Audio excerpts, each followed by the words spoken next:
Her husband died of a brain tumor after coming home from Iraq. So why is the military saying there are no long-term health risks?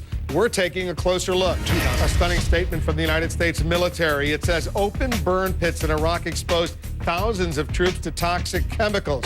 It insists they're not in danger of long-term health risks, but the widow of an Iraq war veteran isn't so sure. Let's bring in our senior Pentagon correspondent, Jamie McIntyre. Jamie, what are the troops and their families saying? Well, Wolf, it's very reminiscent of the 1991 Persian Gulf War. Once again, U.S. troops believe they were sickened by chemicals they encountered in Iraq. Kevin was perfectly healthy before he went to Iraq. He's always been in good health, a good healthy eater, exercises on a regular basis, and there was not one thing wrong with him when he went to Iraq. Just months after returning home to Florida in 2006, Major Kevin Wilkins developed headaches, but never saw a doctor.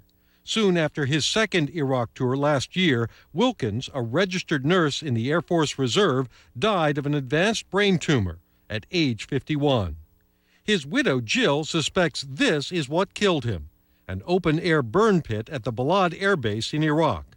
For 4 years, the burn pit was a festering dump, spewing acrid smoke over the base, including housing and the hospital. Until 3 incinerators were finally installed, the smelly pit was the only place to dispose of trash, including plastics, food, and medical waste, all burned by dousing it with jet fuel. While Balad is the biggest, pits like this exist at bases elsewhere in Iraq and Afghanistan, some with no incinerators still. They didn't know that the smoke that they were walking in every day actually could be harmful to them. The military admits smoke from the pit exposed Major Wilkins and thousands of others to toxic emissions, including at times low levels of cancer-causing dioxins, but says it was not a danger. The data indicate that there are no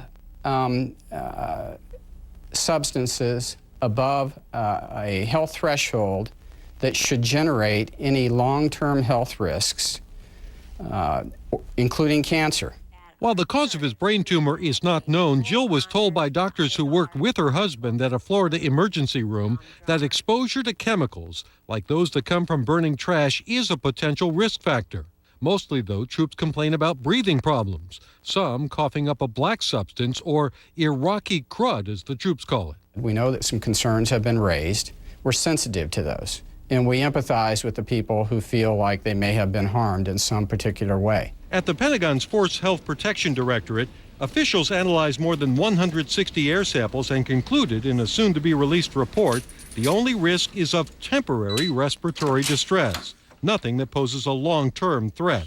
But we do know that some people are affected by that smoke. It's not the best quality of life for those individuals, but we have to remember that this is a wartime situation. One reason for the alarm, a 2006 memo in which an environmental engineer cited a study labeling the pit the worst environmental site I have personally visited. And more alarm when results from a new study were released with a math error, overstating the dioxin levels by 1,000 times.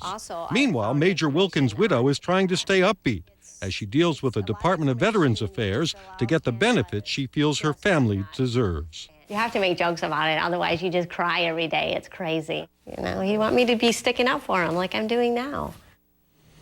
Now, the U.S. military is continuing to monitor the situation, but Wolf, officials say whatever the science shows, the most important thing is that the soldiers, the troops, get the care that they need. That's really important. Let's hope they do, because this is really